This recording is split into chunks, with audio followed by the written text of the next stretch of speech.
Hello there, welcome to the Saroy channel, wherever you are in the world, and so much love to each and every one of you. I do hope you're doing remarkably well. I'm doing great, thank you very much, and I'm so glad you've joined me for a story tonight, because as I always say, nothing in this world beats a good story. It really doesn't, and it's so fabulous to be able to lie back, close your eyes, and listen to a story. And boy, have I got a good one for you tonight, and let's get started with tonight's story. Dear Sarah, and all your lovely listeners, Lucinda left the Pig and Grill diner in town, like she did every night, with her best friend, Gina Cowslipper, at her side, her clothes smelling of grease fat and stale cigarettes, her jaws tired from smiling at her customers so much, her body worn out and deflated from a hard evening, running tirelessly on her feet, attending to the ever-demanding needs of the patrons that she served. There was no doubt she was a hard worker, and Mr. Cowslipper privately concluded she was the very best thing that had happened to the Pig and Grill in a short period of time that she had been working under his employ. He had promptly promoted Lucinda to manager over and above his own daughter Gina, who was not nearly as reliable as Lucinda was. Mr. Cowslipper only ever paid Lucinda cash in hand, as if she was casual waitressing staff, in order to protect her and keep her safe, as Lucinda feared for her life, and was always carefully looking over her shoulders, wondering if this was the very day that her past might come back to haunt her. She had dyed her brown hair an ash blonde colour, but beyond that disguising herself was not easy. There was only so much you could do to change your appearance, short of booking in with a plastic surgeon for a major physical transformation. But Lucinda was not prepared to go to those extremes, even though she had given them some consideration. But time had been of the essence when she had run away, and she needed to get away from Chicago fast. It had been good strategically to move to this rural Montana town, leaving her past behind her like an odious bad smell that she hoped very much she would soon forget about, although in between the tenacious ugly weeds of some of her bad choices was a harvest of nostalgia that she could wistfully draw upon, which revolved over the wonderful time she'd spent with Grandpa Otis when he'd been alive, and how much she missed him. For Lucinda, working hard at the Pig and Grill was a pleasing distraction that qualified her undivided attention, and meant you didn't think too much, as you had to practically focus on the job at hand. It was good to be concerned with trivial necessities, like whether the customers of the Pig and Grill were comfortable enough and enjoying their meals, rather than concerning herself with the things she didn't want to think about, the things that haunted her in the lonely hours of the night, when sleep eluded her, when she had time to think. She was grateful she had fitted into life here like a silk glove, in this very pretty Montana town, as things could have gone so terribly awry for her. It would seem the generous kind hands of fate had at long last smiled down on her warmly, with the promises of sweet new beginnings in this unassuming rural town, when she could begin again and abandon the past like an old threadbare winter coat that no longer fitted her well, and she'd long since outgrown. The locals had not asked Lucinda too many awkward questions about herself, thanks to the owner of the Pig and Grill, Mr. Cowslipper, who had sensed that Lucinda had something to hide, and had taken pity on her, telling any of the busybodies in town to mind their own damn business. "You can't ply this young lady with questions," he had said protectively. "She's new here in town. It's not polite to interrogate people. Give her space, will you?" And the nagging, relentless questions that the townsfolk were bursting to ask the young woman had reluctantly abated, like a whisper of smoke on the wind. Everyone had respected Alec Cowslipper and his wife Maggie, who were pillars of the community, and if he told you to mind your own damn business, you would pretty much listen to him, with the same level of respect you'd show to the town sheriff. Besides, you didn't want to get on the wrong side of Alec Cowslipper. That would not be a good idea, as he was built like a formidable bouncer at a nightclub. He was big and burly, with an impressive ponderous muscle mass, so he would not be easy to take on in a brawl without seriously ending up being short-changed. In truth, Alec Cowslipper may have been large and intimidating, but he was as lovable as a large teddy bear, with a marshmallow heart, that meant everyone in town not only respected him greatly, but loved him too. Lucinda had not failed to notice the hungry look in folks' eyes when she arrived in town, like an unusual bird on the wind, and her unlikely presence had sent whispering waves of curiosity circulating among the local banter, so that surreptitiously behind closed doors and over delicious dinners served up in cosy farmhouses, apartments or cottages, folk were talking about her, speculating and making wild, far-fetched assumptions. They were lightly pondering over her, like you might reflect on a rare bird, suddenly seen in your neck of the woods for the very first time, and you're wondering about its mating habits, its migratory routes, and what the mainstay of its diet is. Lucinda could almost hear the long ribbons of questions in her head, flying over her like a confetti of autumn leaves. Why are you here? Where are you from? And more pointedly, who are you? By all accounts, when the town busybody, Mrs. Petticock, had first planted her beady eyes on Lucinda, the impertinently presumptuous woman had privately drooled over her with an aching curiosity, like someone might salivate over a tender, juicy, melt-in-the-mouth tenderloin steak, served up with sweet pepper sauce and a side helping of fries.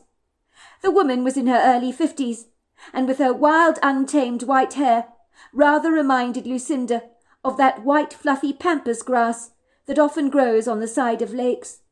The woman had a probing pair of chocolate-brown eyes that had been studying Lucinda like a ravenous vulture ever since she had arrived in town, and was restless to know more about this woman. Lucinda was blindly oblivious to the fact that Mrs. Petticock was not a lightweight snoop by any manner of means, but one that knew every detail of people's lives in town, like the lines on the back of her own palm, and finding out more about this mysterious new arrival was her next serious endeavour. Mrs. Petticock had missed her vocation in life, as this tiresome woman was meant to be a private investigator, for it was practically written in her DNA, and her husband Alf found his wife's unbridled inquisitiveness like a perpetual thorn in his side. He put up with his wife's insatiable nosiness, as he loved the bones of the annoying woman, and wondered how it was remotely possible to love a woman who enjoyed putting her intrusive probing nose into everybody else's business, like Pooh Bear with his nose rammed down a honey-pot. But he couldn't help himself. Maybe there was a certain amount of charm in his wife's meddlesome ways that he'd be loath to admit he found rather endearing. When she arrived in town, Lucinda knew she had to find a cash-in-hand job as fast as humanly possible. She would not be able to put food on the table, or to find somewhere to lay her weary, tired head without cash in hand and a reliable source of income. She needed to earn the kind of cash in hand that would not leave behind a paper trail. She had managed to find enough money stashed away in a lonely zipper at the back of her leather shoulder bag, enough to afford a stay in a cheap motel for a couple of nights, and after that she had nothing to help her survive beyond the clothes on her back and what she was carrying in her scuffed, withered suitcase that looked like something that had been purged from the wardrobe of someone from the 1940s. By all accounts, suitcases like this did not exist anymore. This ancient relic that belonged in an antique shop had been owned by Grandpa Otis, so the battered piece of luggage meant so much to Lucinda, so hanging on to it had made her feel as if Grandpa Otis was not too far away, and was smiling down at her from the heavenlies with a thumbs-up sign in his hand, saying, "You go, girl. I have absolute faith in you." There was no doubt in Lucinda's mind that if Grandpa Otis was still around, she'd never have screwed up her life the way she did, and she wouldn't be running away from Chicago. She would have made wiser, more salient choices. Grandpa Otis had always guided her through her undulating life, like the robust oars in a rowing boat. But without his wisdom, you could be swept away by the current and find yourself dealing with tumultuous waters. When Grandpa Otis had died, it would seem Lucinda's fragile vulnerability had found her navigating some treacherous paths on her own solo journey. She had made some seriously foolish blunders, and had become almost a sitting duck for a predator whom she'd never seen coming. It's easy to find yourself in the mouth of a crocodile when you're too blind to be aware of the danger you're in. Grandpa Otis would have persuaded her not to be so quick to trust the likes of Robin Wheeler, and she would have listened to him, as he was an excellent judge of character, and she had been fooled by the seemingly lovable rogue, whom on the surface she had found irresistible.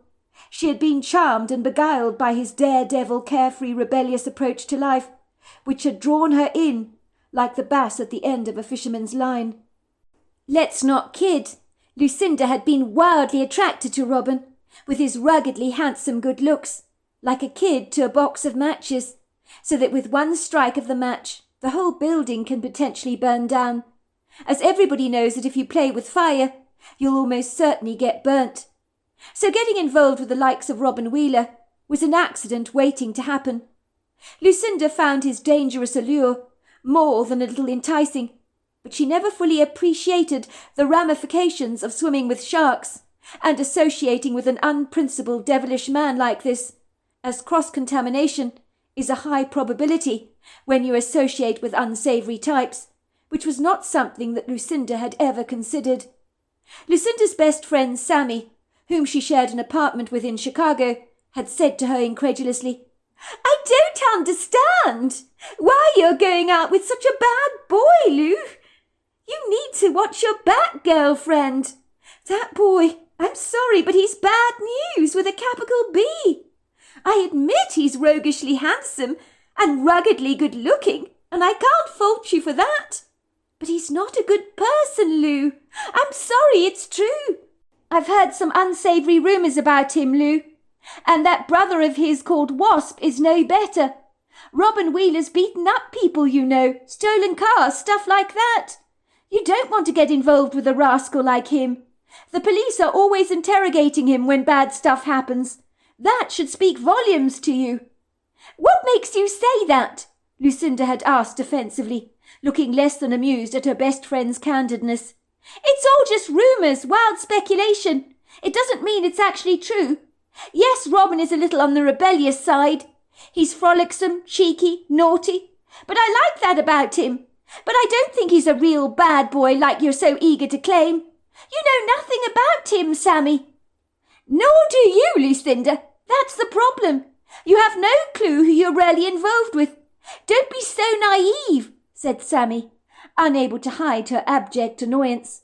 She felt like shaking her best friend and slapping her across the face, telling her to wake the hell up.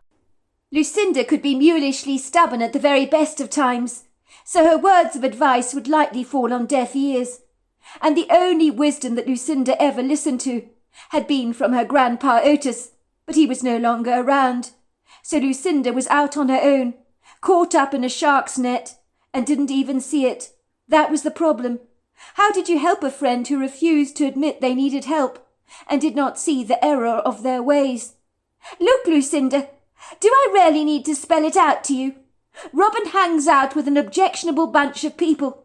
You can see it a mile off. He's not good news. If your grandpa Otis was alive, he'd discourage you from seeing this man. He'd be mortified to see you going out with the likes of him. What are you thinking, girlfriend? Do you have a death wish or something? I'm being serious when I say that." Lucinda had been offended by her friend's insinuations. "Don't be so dramatic, Sammy. For goodness sake, stop overreacting. Robin may not be scrupulously clean, I admit that. But there's no way he's a murderer. We're only having a bit of fun together," she said obsequiously. "It's nothing serious," she half-heartedly assured her best friend, even though she clandestinely knew she was falling hard for Robin Wheeler. Why did she fall for men who weren't exactly model members of society? What was it about her that was attracted to men like this?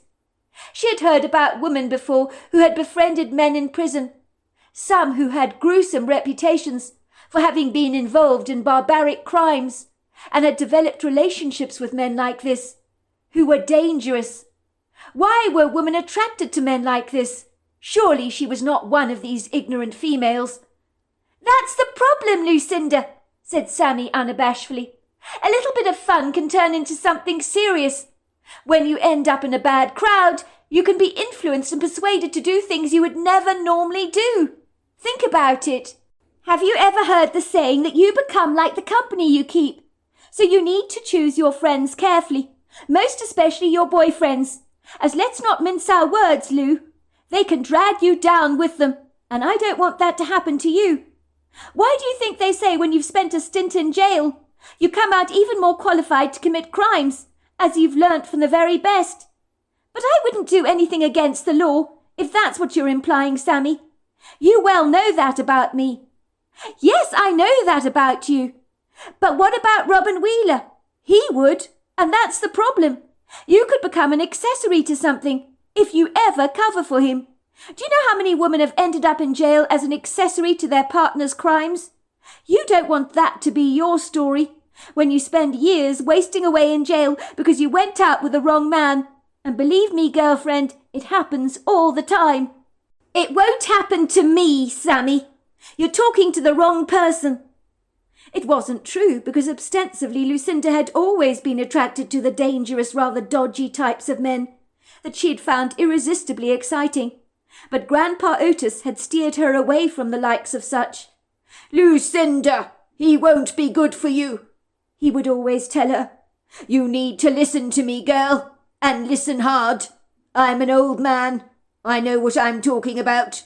I don't trust that man an inch. He'll tear you apart, eat you up alive for breakfast." And Lucinda had always listened to Grandpa Otis, as his wisdom had kept her away from inviting trouble in her life, like stopping a child from striking that match, and persuading them to make a better choice for themselves. For Lucinda, getting involved with the likes of Robin Wheeler was the worst decision of her entire life, that had come back to bite her really hard. Now she had the indelible scars to show for it, and some scars are not the kind you can physically see, but it doesn't mean that they're not there. It was for this reason she was on the run, and why she was lying low in this remote Montana town, hoping with all her heart that Robin Wheeler's brother Wasp was not hot on her trail, which was a very real possibility, because with the likes of him you could never be certain about anything. Suffice to say, Wasp would stop at nothing to find her, and if he did, there is no telling what would finally become of her. She'd likely join the 411 missing persons statistics, and people would say, "Whatever became of that lovely girl? What was her name? Lucinda Periwinkle. That girl lived with her Grandpa Otis after her parents were so tragically killed in a fatal plane crash in Namibia, when they were doing that fabulous documentary for the National Geographic on the desert there. What on earth happened to that girl after her Grandpa Otis died? She was here, and then she was gone. She was always such a familiar face around these parts. Wherever she is, I hope she's made a good life for herself." These kindly people may have no idea that Lucinda's story might not be your traditional happy ever after ending that you might expect for a sweet, loving girl like her. Even Lucinda had no idea how her story would ultimately end. But if she didn't watch her back, there might not be any more chapters to the book of her life, as things could so easily come to an abrupt, very sudden, catastrophic end, if Wasp had anything to do with her story. She was running away. It was her only hope of salvation, her only opportunity to begin again. And everybody knows beginning anew at anything is never ever easy. Every learner driver will stall the car occasionally, struggle to get it started, sometimes panic, drive through a red light, press the pedal on the accelerator instead of the brakes, make some minor inconsequential mistakes that they need to overcome until they finally succeed in driving correctly, and settling down in a new town as a perfect stranger was going to be one hell of a bumpy ride, like learning to drive for the very first time. But Lucinda believed she could overcome the obstacles in her way, of which there were many. The last thing she wanted to do was to think about Robin Wheeler, who had pretty much turned her life inside out and upside down. It would seem a grotesque gargoyle-like image of Robin's brother Wasp, kept rudely peeking into her imagination at the most inopportune moments, no matter how hard she tried to squat it away, like an annoying mosquito, hell-bent on sucking your blood. The visual imagery that taunted her daily refused to abate. If Wasp had any realization that she'd taken a Greyhound bus to find her way to the small town in Montana, the game would be up for her, Once he caught her up in his guileful net. She would not be going anywhere. Robin Wheeler was now locked away in prison. It was his brother Wasp who would stop at nothing to find her. She was the reason his brother Robin was in jail, and she knew when he found her, he would wreak his revenge. When Lucinda's sneakers had grazed the streets of this Montana town, shortly after being dropped off by the Greyhound bus, she knew that she had to find a job as soon as possible. Her determination was resolute, especially after she had registered to stay at the seediest motel in town, paying cash in hand for a 2-night stay. It was the most run-down, derelict motel she had ever seen in her entire life. Not that she'd ever stayed at a motel before, so she had no way of comparing one with another, but everything about the place was inauspiciously seedy. This motel was rarely bad, shabby, unkempt, and filthy, like something you might see in a horror movie of note.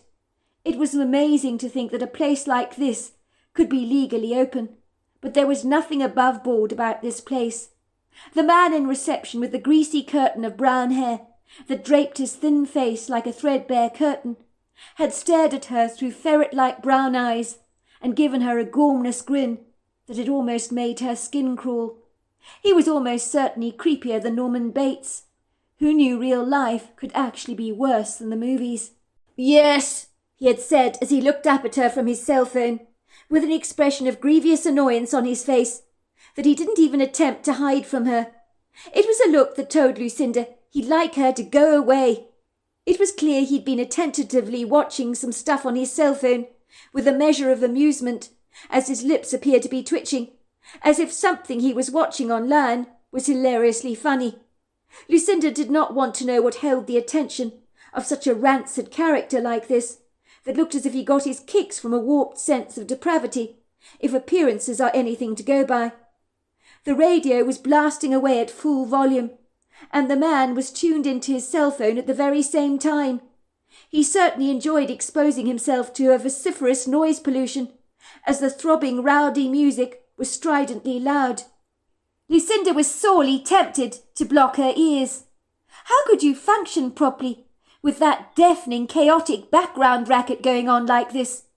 But this man seemed blissfully immune to it all. Lucinda privately wondered if the surly, ungracious-looking motel manager was completely deaf or hard of hearing, or had he perhaps failed to put on his hearing aid. Thankfully he turned down the volume of the radio, disengaging himself from his cell phone, and reluctantly turning his attention onto his potential paying guest, as if Lucinda was all but a cursory afterthought. "I need a room for a couple of nights," she told him. "I'm going to be paying you cash." "Good, because me and my brother, we don't accept credit cards at the moment. The machine's on the blink," he said, eagerly snatching the cash from her and throwing it into a cash box with a key, which he firmly locked. He gave her a creepy look and promptly thrust a room key in her hand, and in a raspy voice said, "Your room is number 312, after which he gave her a rather strange-looking smirk. "Thank you," she said. "I appreciate it." The man looked at her, his eyes twinkling with a menacious amusement. "The last person that stayed in room 312 went out in a body bag," he said, enjoying the look of astonishment that appeared on Lucinda's face. "All I'm saying is I hope the room is not haunted, but it's got a new mattress, carpet and bed linen, because the old one was contaminated from the corpse's body fluids, if you know what I mean." "What did you just say?" Lucinda asked the man in confoundment. Had he really just said what she thought he'd said? Or were her ears deceiving her? "Don't worry. He wasn't murdered, if that's what you're concerned about," said the motel manager. "He had a heart attack, but he booked this place for a week or so. It stank to high heaven. Have you ever smelt a decomposing corpse before? There's no smell like it on this earth. You can't forget it, you know. The man was as dead as a dodo when the cleaner found him. Never heard anyone scream like she did. Packed her job in with us straight away, she did. It wasn't pretty what she saw in that motel room," he chuckled, as if he found the woman's terrified reaction after seeing the horrific scene terribly amusing. "As I say, the cleaner overreacted. It was just a dead body, not a murder." Lucinda cleared her throat. "Look, if what you say is true, and that this is not some kind of macabre sick joke on your part, well, I'm not comfortable sleeping in that motel room where someone died. I'm sorry, I'm just not. Even if the man's death was a natural one, it doesn't change a thing for me. Can you give me another room, please?" "Sorry," said the motel manager, shaking his head adamantly. "No can do, I'm afraid. We're fully booked up. But on the bright side of things, your room is brand new. No stained carpets or linen. You've got a good deal, ma'am. Room is as good as new with a newly fitted ensuite bathroom. I wouldn't complain if I were you. You're one of the lucky ones, you are." "Lucky? Are you kidding me? I'd hardly describe that as lucky. If you can't give me another room, then give me my money back. I'll go somewhere else if that is the case." "Where to?" asked the motel manager, raising one of his pronounced-looking black caterpillar eyebrows. It was almost as if the motel manager intuitively sensed the sorry state of her bedraggled finances and the pitiful emptiness of her pockets. "We're the cheapest motel you will find in these parts, ma'am. And once we've accepted cash, we don't give refunds." "But that's not fair. You never told me about the dead man they found in the room. Do you really expect me to sleep there in the circumstances? For goodness sake, be reasonable. Someone died in that room, and you seriously expect me to sleep there?" "I'd hardly tell you about the dead body, ma'am, would I, before you paid me for the room? It wouldn't be good business sense, would it? And I'm a savvy businessman, I am. The room's been refurbished, so all traces of the deceased corpse are gone. So what are you complaining about, ma'am? Some of the other rooms in this motel are dripping with body fluids, if you know what I mean," he said, giving her a mischievous wink. "You don't know the half of what goes on in this motel," he told her. The man was disgusting. He made Norman Bates look good. She noticed he was wearing a name tag which read Roach, motel manager. He lowered his voice, his lips twitching in amusement. "You mind the ghoulies, ma'am?" he said, making his voice sound deliberately creepy and letting out a horrible raucous laugh, "ha ha ha," that made Lucinda's skin crawl. "Best sleep with your light on, ma'am, if you want my advice. You have absolutely no idea what could be lurking in the dark shadows of your motel room. You never know. They might come out to bite you," he teased.